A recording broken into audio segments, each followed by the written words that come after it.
What's up, folks? How y'all doing? Welcome to the Kenneth McLaurin Comedy Room. I'm sitting in here with my man, Jason Keys. What's up, Jason? Yo, what's good, man? How you doing? What's up? Oh, man, I'm hanging in there. Same thing, different day, man. Jason is a comedian I hooked up with a long time ago. You from Denver, right? Yeah, man, I'm originally from North Carolina, man. Born and raised, Greenville. Then I went to school up in Durham, and I moved out here to Denver about 4 years ago and started doing comedy out here. Yeah.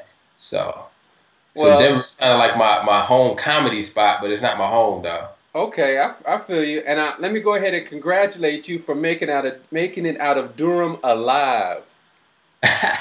Whatever, man. Durham ain't that bad, man. Yo, North man. Carolina's Yo, fun, man. Durham is a hot spot. When I moved up to Raleigh, I was telling people I was going to Durham. They acted like I was going to Afghanistan.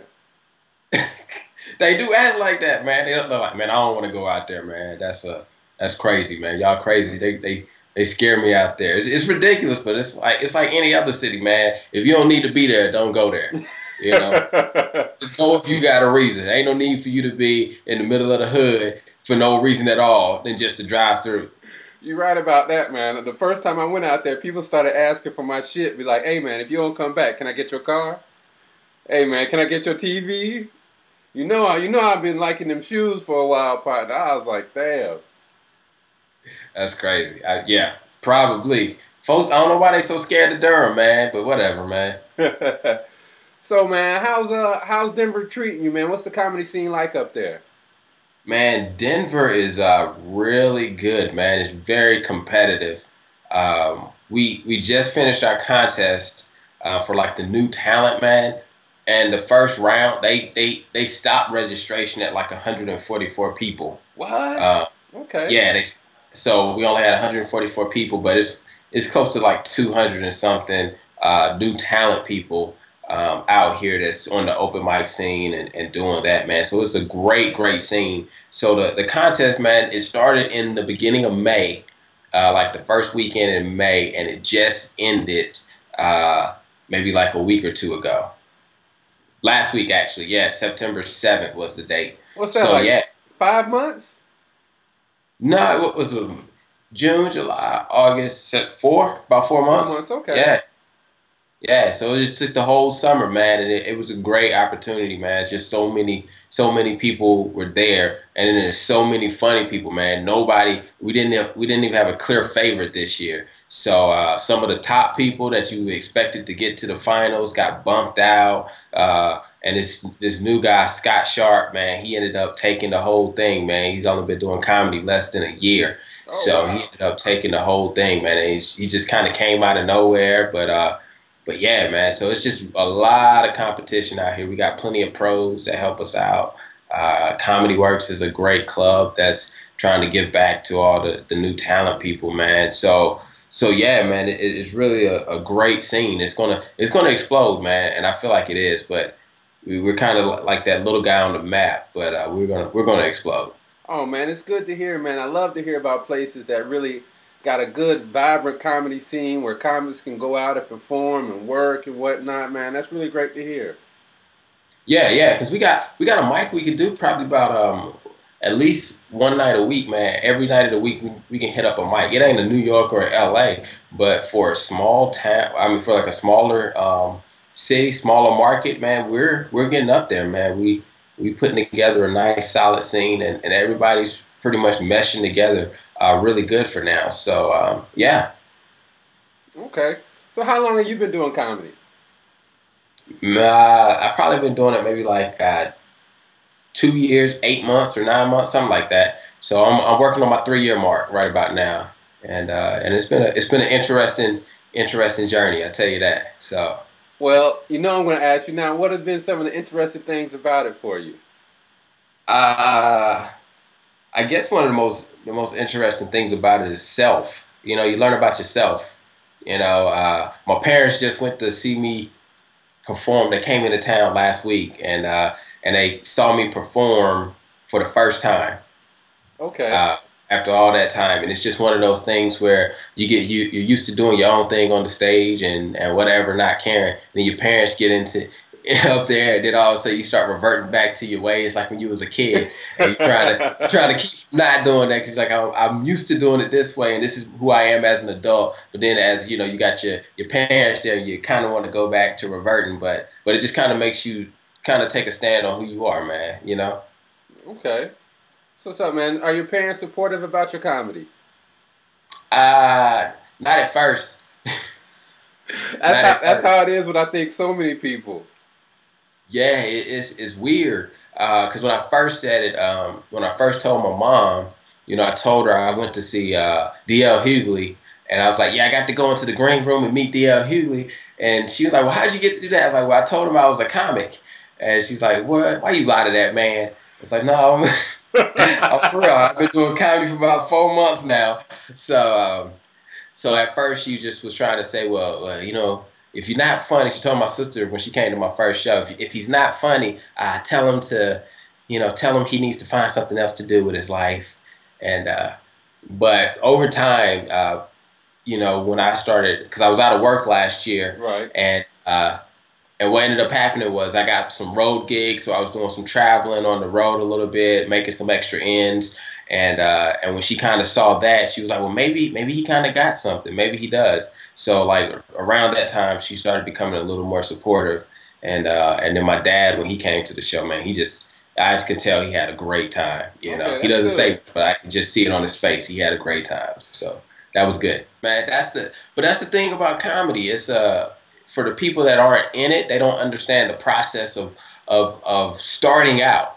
They don't understand the process of writing a new joke. You know, it's like, man, this joke is funny. You know, I can make it funny. Yeah. I can make that joke funny, but you can't make it funny today.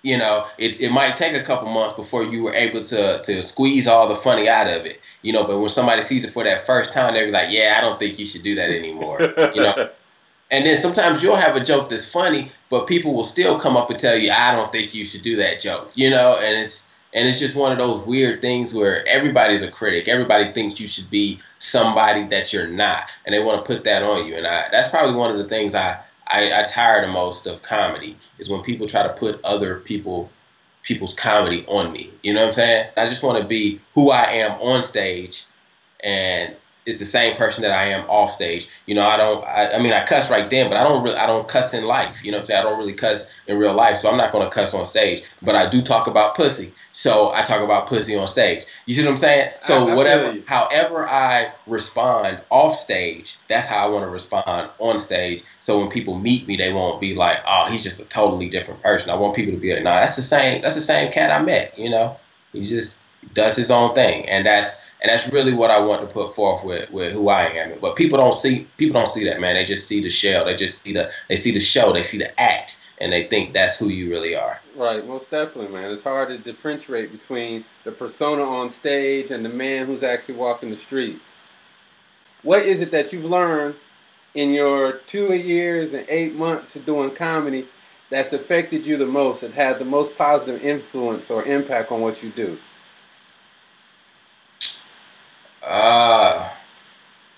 Man, I don't really know, man. I think comedy, the stage, has done more for me than the writing.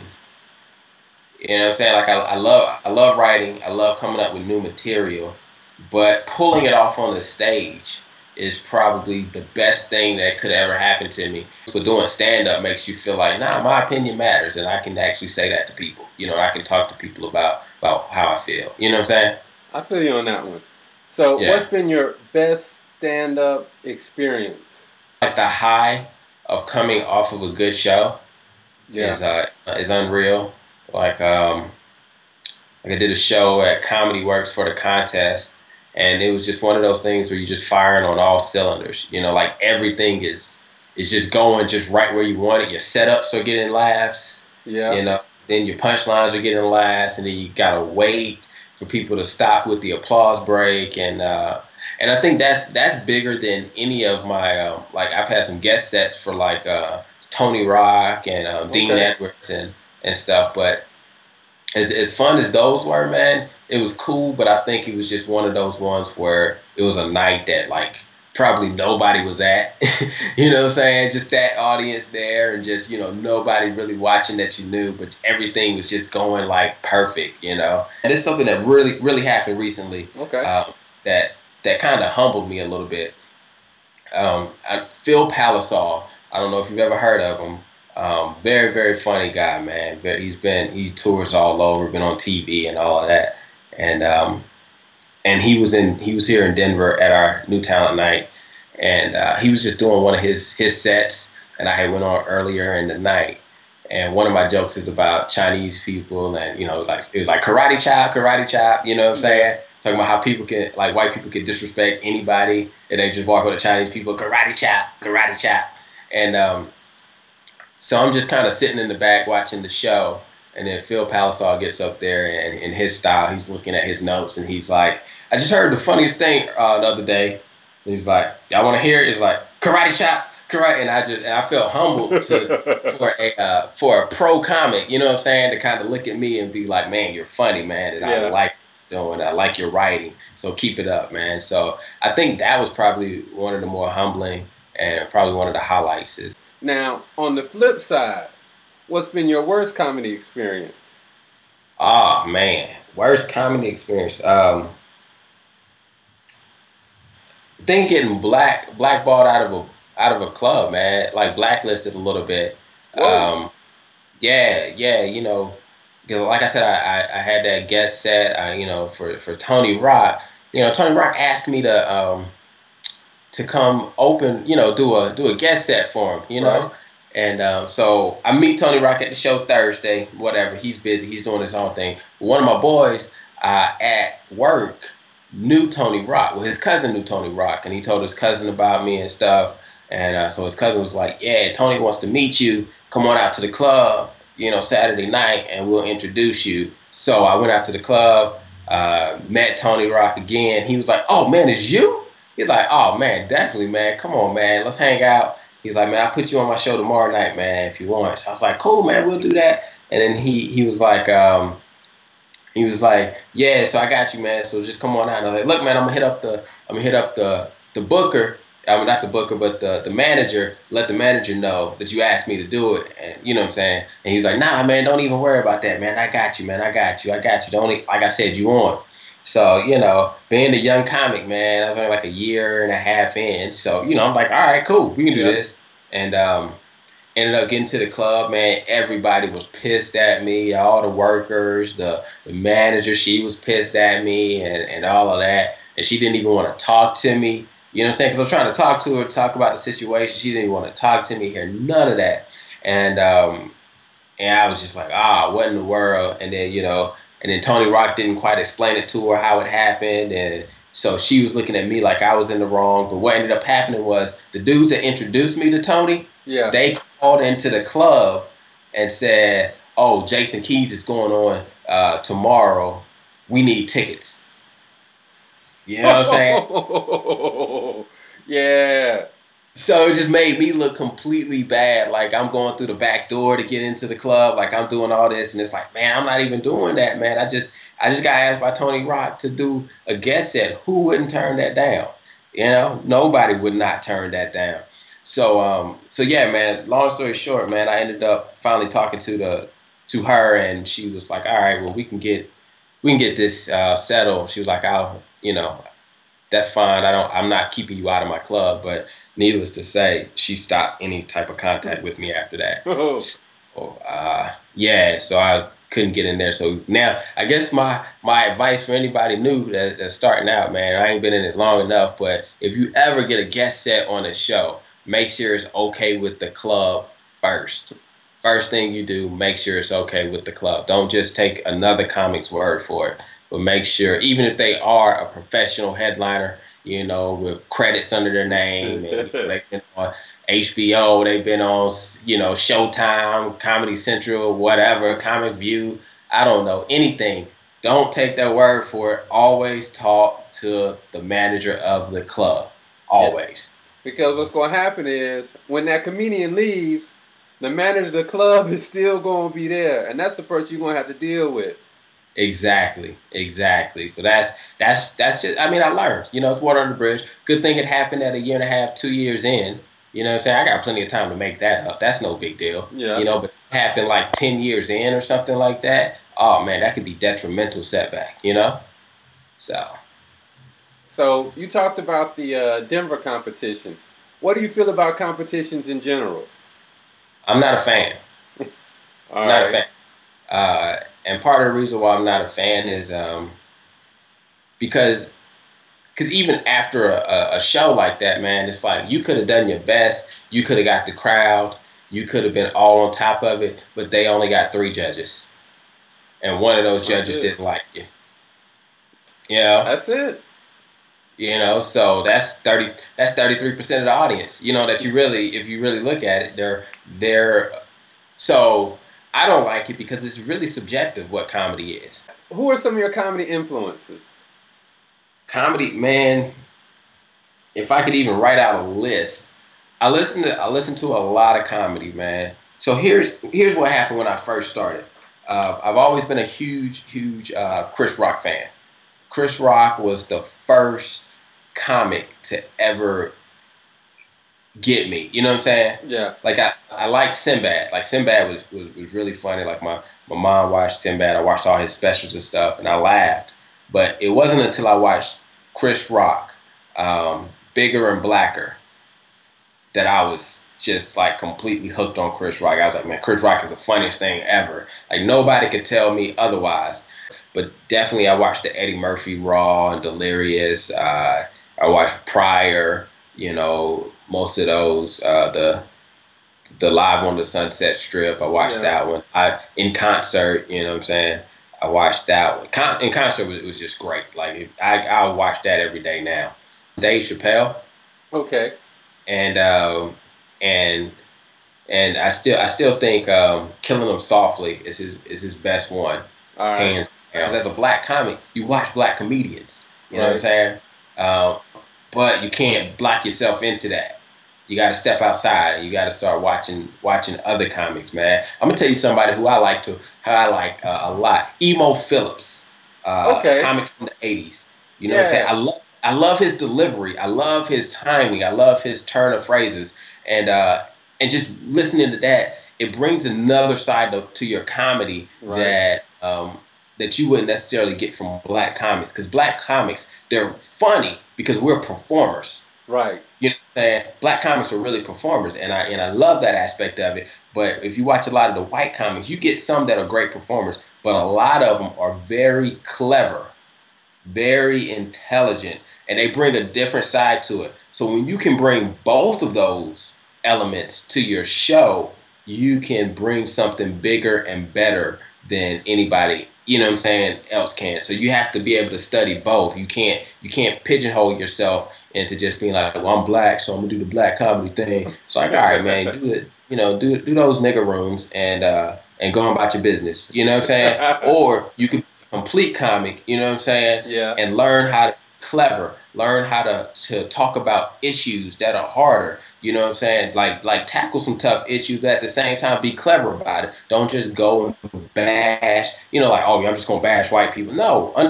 don't just bash white people, you know what I'm saying, but just be able to talk about what it's like being black, but do it from a clever, intelligent way. Also, let's try to get into that realm of the white comics. Let's talk about cats. Let's talk about dogs. Let's talk about, you know what I'm saying? Let's talk about how your wife is trying to rearrange your home. Like let's talk about Yeah. those things and just kind of get off of that some. You know what I'm saying? Let's be able to step outside of that realm. Now granted, I'm not good at talking about cats and dogs and stuff like that, but that's one of the things. To be able to talk about nothing, man, I think that's the completeness of a comic. To be able to take nothing and make it into something. Well, I think a lot of it is like taking stuff that's around you and trying to Yeah. make it funny. Like I don't have cats, I don't have dogs, so I'm not gonna have no dog and cat jokes. But I got an African wife, so I might have some jokes about an African wife, stuff Right. like that. Yeah, but I can understand that. I've done a lot of urban rooms, and I've done like the white rooms, the A comedy rooms, And I think hit on a big difference. White crowds, they like clever. Right, right, You know, but black crowds, clever is just clever. That shit ain't funny. right. They Exactly. they looking for something a little different. And I always think that the black experience comes out of a more expressive experience. We come out as things like the dozens. That's why Yeah. you got black comics always wanting to crack on the audience and talk about people. That's our experience, and it's a different way to come at comedy, a different way to think about it. But you're right, man. You go do something in an urban room, it might kill. Definitely will not translate to a white crowd the same way.